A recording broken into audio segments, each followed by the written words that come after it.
Hello, I'm recording this on May 2nd, 2021, and that means May 4th is quickly approaching. And that means May the 4th be with you Day, a fun day for celebrating all things Star Wars. And that sounds like a perfect time for another episode of the Jedi Guybrarian Holocron.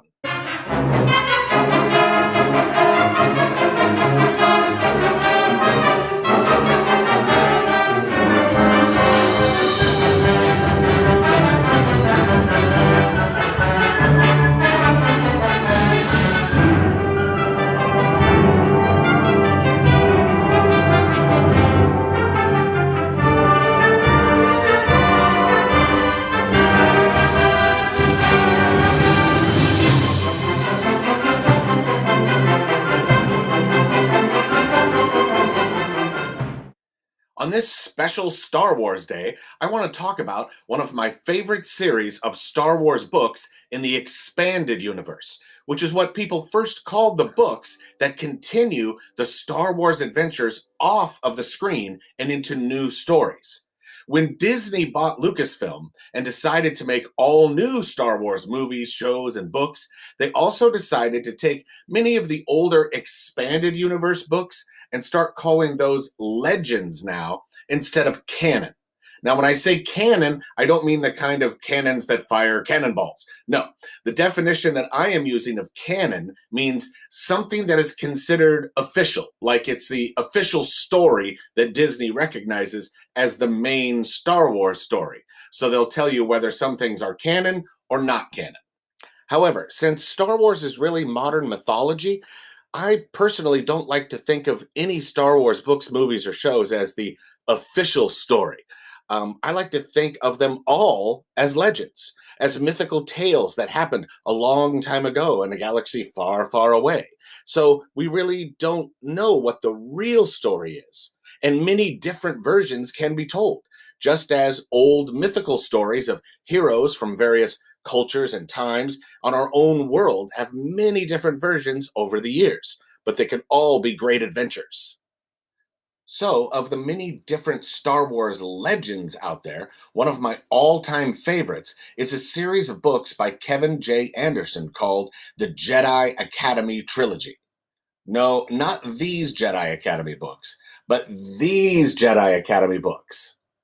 They're called Jedi Search, Dark Apprentice, and Champions of the Force. I just love what's going on with the original Star Wars characters in this series of books, which takes place about 7 years after Return of the Jedi. Now, Luke Skywalker is starting a Jedi Academy on Yavin 4 to train Force users to be the new Jedi Knights for the galaxy.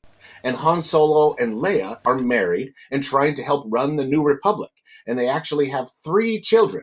And the new villain is Imperial Admiral Dala. The New Republic is having to deal with some Imperial forces like hers that have still refused to give up the war. And a new dangerous weapon is found called the Sun Crusher. Plus, the evil spirit of an ancient Sith named Exar Kun is causing serious problems as well. Luke Skywalker, Jedi Master, gathered his 12 students in the grand audience chamber of the Masasi Temple. Diffuse orange light trickled through the narrow skylights. Lush vines climbed the stone walls.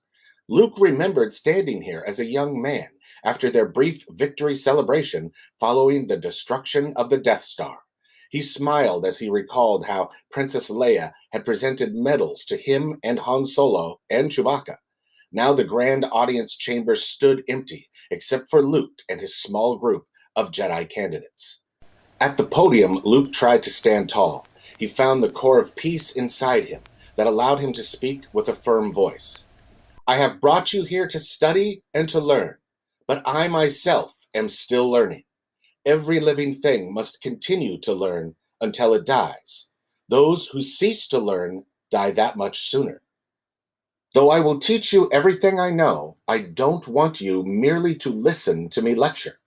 Your training will be a landscape of self-discovery. Learn new things and share what you have learned with others. Then Luke uses a holocron with his students so they can learn from Jedis of the past. Luke repositioned a small translucent cube on the raised dais behind him. He ran his fingers over the cool surface of the ancient knowledge repository, the Jedi Holocron.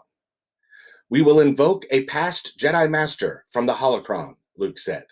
"We have used this device to learn the ways of the old Jedi Knights. Let us see what stories it has for us this morning." He activated the precious artifact. That's just a tiny part of an excellent series of 3 books. It is a great trilogy. And when I met the author, Kevin J. Anderson, I told him I would have loved to see it made into movies or a TV show. Speaking of TV shows, I also want to recommend the junior novel for the Mandalorian TV series, written by Joe Schreiber, based on the first season of the incredible show by Jon Favreau and Dave Filoni. It's great to read the details of that first season of the show and remember how awesome it is. Mando held the tracker in front of him, walking forward as the beeping intensified, following the signal until he found himself looking at a silver egg-shaped container hovering just above the floor. Leaning down, he tapped a release button, and the cover sprang open to reveal a small shape partially covered by a blanket. For a moment, he just looked at it. The creature raised a small 3-fingered hand and pulled down the blanket to reveal its green face, the tiny mouth and nose set beneath large, watchful eyes, and ears so long they almost touched the inside edges of the vessel where it lay cradled. The mouth opened, and Mando heard something like a soft cooing noise, the sound of a very small child who hadn't yet learned how to use language. "Wait," the Mandalorian said. "They said it was 50 years old." "Species age differently," the IG remarked. "Perhaps it could live many centuries." It raised its blaster. "Sadly, we'll never know." "No," Mando said, stopping the droid. "We'll bring it in alive. The commission was quite specific. The asset was to be terminated." Mando looked at the droid, sensing its resolve. A simple matter of programming, nothing to be bargained with, and considered his options. The decision didn't take long. He raised his blaster and fired a single point-blank shot through the IG's cranial vault, dropping the droid to the floor. A thin ribbon of smoke rose from the hole in its steel plating. Lowering the blaster, Mando turned back to the hover pram, then held out one hand to the creature gazing up at him. It raised its finger to his and touched it. A moment later, they walked out of the safe house and stepped into the light. In his years as a bounty hunter, the Mandalorian had gone after all manner of quarry, some violent, others timid, some charismatic and seemingly friendly, but never had he encountered anything quite like this child. Yes, he's talking about you. So I want to recommend another novel in the new series of Star Wars books that take place far in the past before any of the movies. It's the High Republic series, and I'm recommending this book, Into the Dark, by author Claudia Gray. The protagonist is a young Padawan named Reath Silas, who works in the Jedi archives on the planet Coruscant and doesn't get involved in much adventure. But that all changes when his master, Jedi Jorah Mali, takes him with her on a mission where they end up on a creepy abandoned space station. They were gone. Everything was gone. His lightsaber was in his hand, already ignited. Slithering, rustling sounds filled the air on every side, setting him on edge.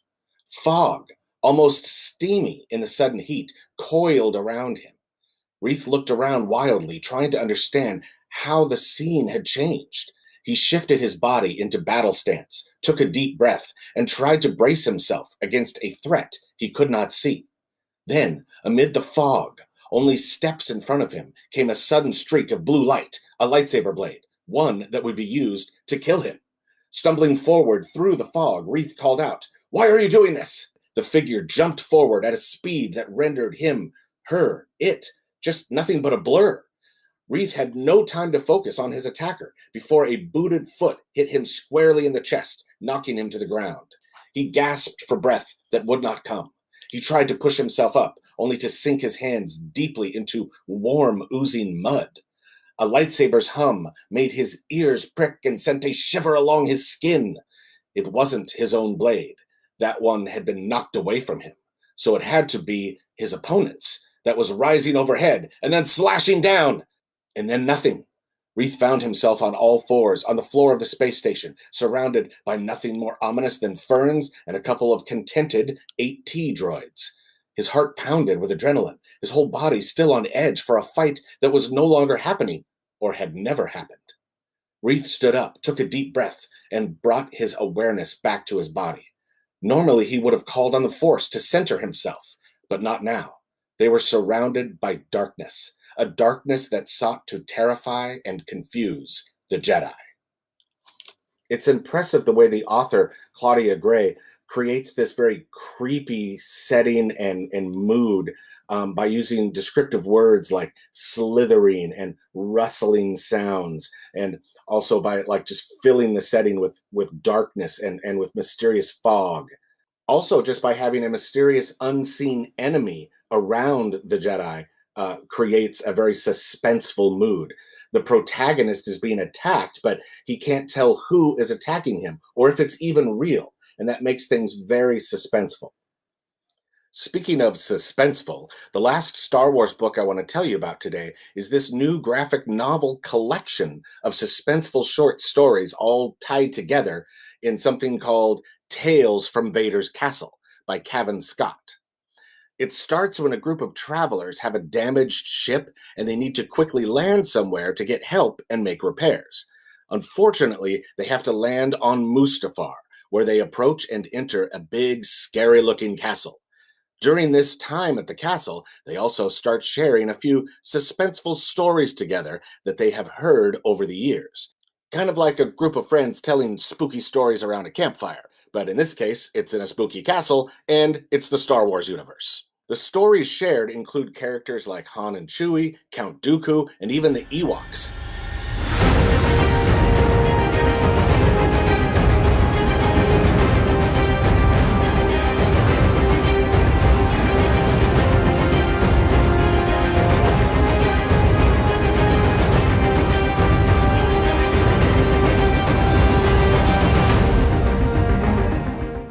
That Ewok scene with the giant Gorax monster is actually a text-to-text connection between this story and a famous Star Wars TV movie from way back in the 1980s called The Ewok Adventure, Caravan of Courage, which Disney Plus has just recently added so people can watch it. And then the last part of this graphic novel is when they discover that this creepy castle that they've entered is actually owned by Darth Vader himself, and he is not happy that they are in his home. Speaking of Darth Vader's castle, I got this Lego present for my birthday, so this is going to be my summer project, because that's how I roll. Before ending today's episode, I also want to recommend a couple other sci-fi fantasy books that are not Star Wars related.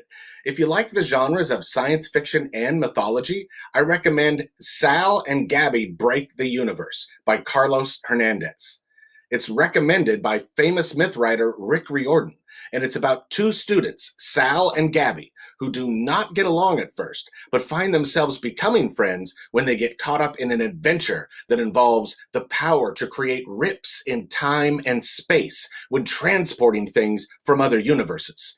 The story connects with Cuban American culture and folklore, and it is a fun, fast-paced tale with lots of multiverse action and some strong, fun, smart, diverse characters who also speak some Spanish during the story too. If you like Marvel and superhero stories, then you'll definitely like the graphic novel Shuri, Wakanda Forever. It's all about one of my favorite Marvel characters, Black Panther's tech genius sister Shuri, who's trying to find and rescue her brother. In this scene, the leaders of Wakanda ask Shuri to be Black Panther in her brother's absence, and the word choices, combined with the bright sunlight colors and the perspective of looking up at a standing Shuri, that really creates a heroic and inspiring mood. During this graphic novel, Shuri also seeks help from characters like Storm from the X-Men, Rocket and Groot from Guardians of the Galaxy, and Iron Man from the Avengers. Later in the novel, she also joins forces with Ms. Marvel and the new Spider-Man, Miles Morales.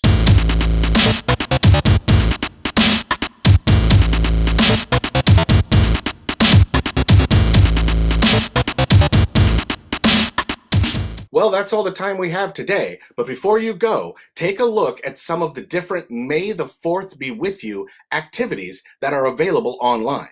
I'll also post these on Shahala Library's website and social media.